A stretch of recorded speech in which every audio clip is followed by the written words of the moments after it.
स्वागत छ मेरो जयपुर भ्लगको अन्तिम भागमा। आज चाहिँ हामी नाहरगढ बायोलोजिकल पार्क जाँदैछौँ।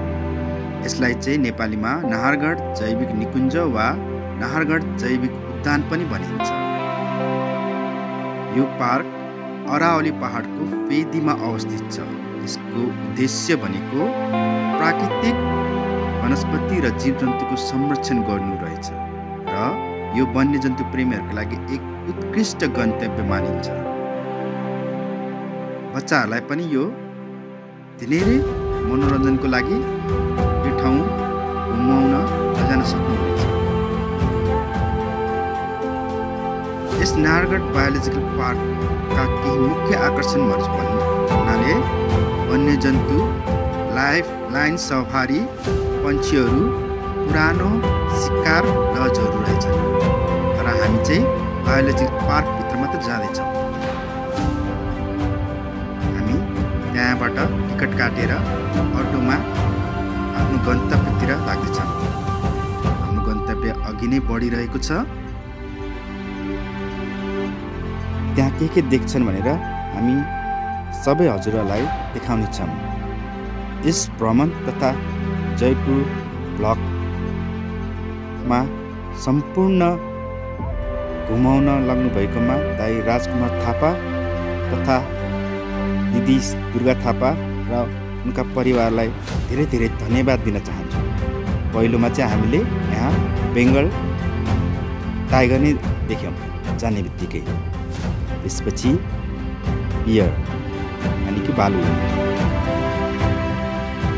बच्चाहरू हेर्नलाई माथि माथि चढेका छन्। उनीहरू रमाउँदै एकपछि अर्को हेर्न आतुर भएका छन्।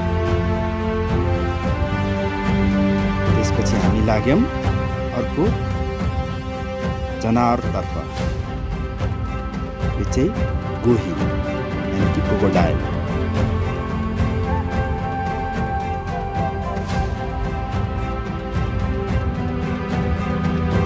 त्यसपछि फेरि हामी अर्को गन्तव्यमा लाग्यौँ। यो चाहिँ घडियाल। गोही र घडियाल उस्ता उस्तै हुन्छन्। उनीहरूको मुख चाहिँ अलिक फरक हुँदो रहेछ। यो पार्क चाहिँ 720 हेक्टर क्षेत्रफलमा फैलिएको रहेछ। यसमा विभिन्न प्रजातिका चराचुरुङ्गीहरू पनि रहेछन्। तर हामी अलि ढिलो गएका हुनाले खासै देख्न त पाएनौँ। त्यही पनि के देखिन्छ भनेर हामी आफ्नो गन्तव्यतर्फ अघि बढ्दैछौँ। यो रहेको छ अस्ट्रिच यानि कि सुतुरमुर्ग भनिँदो रहेछ। ढिलो गएको कारणले सबैलाई खोरमा थुनिसकेको थियो। बच्चाहरू रमाउँदै आफ्नै तालमा हिँडिरहेका छन्।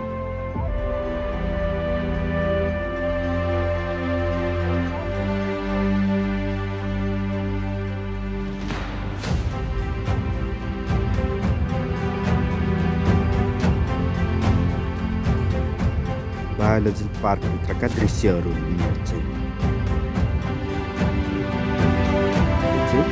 जङ्गली बँदेल।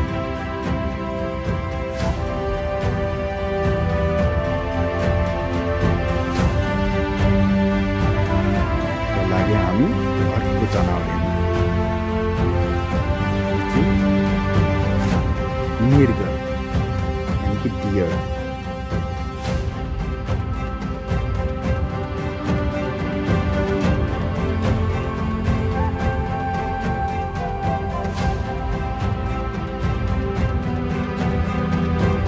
बथानै देख्न सकिन्छ।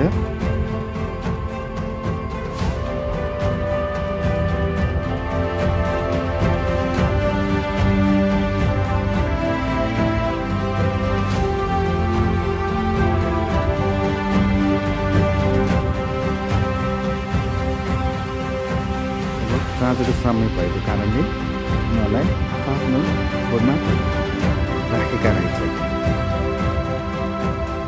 साथै विद्यालयबाट भ्रमणका लागि विद्यार्थीहरूलाई पनि ल्याएका रहेछन्।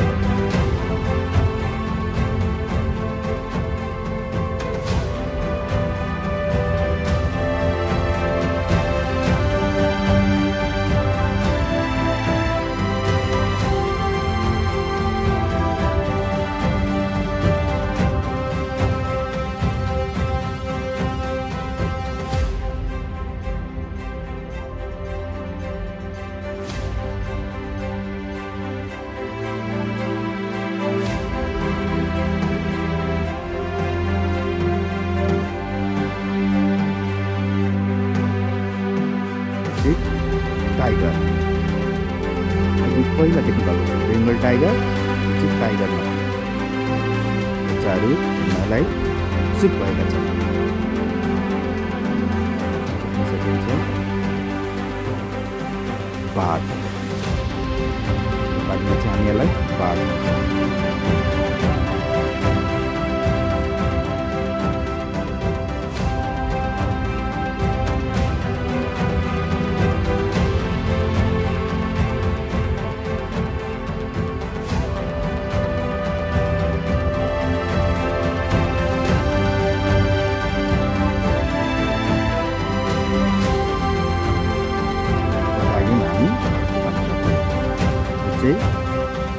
सिंह। सिंह चाहिँ साँच्चीकै रमाइलो देखियो। सबैजना जाने बित्तिकै ऊ आफ्नो गज्रिने स्वरमा कराएको थियो। साथै सबैलाई मनोरञ्जन दिनलाई अगाडि आएर सबैलाई हेरेका थिए।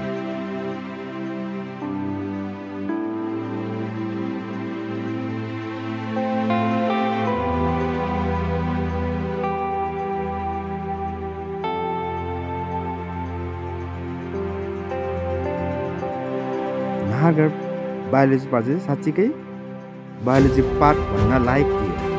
यो चाहिँ जङ्गलको एउटा साइड पनि थियो।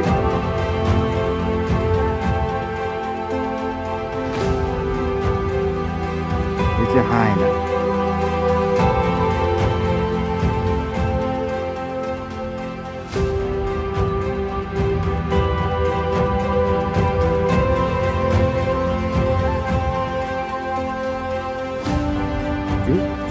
स्याल।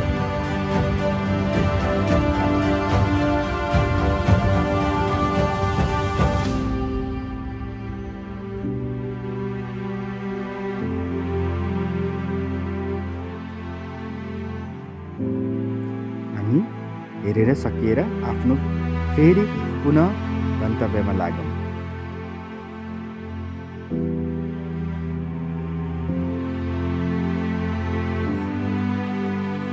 राजस्थान घुमाइ पनि हाम्रो लगभग सकियो।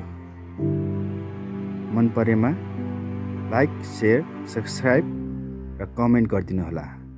धन्यवाद।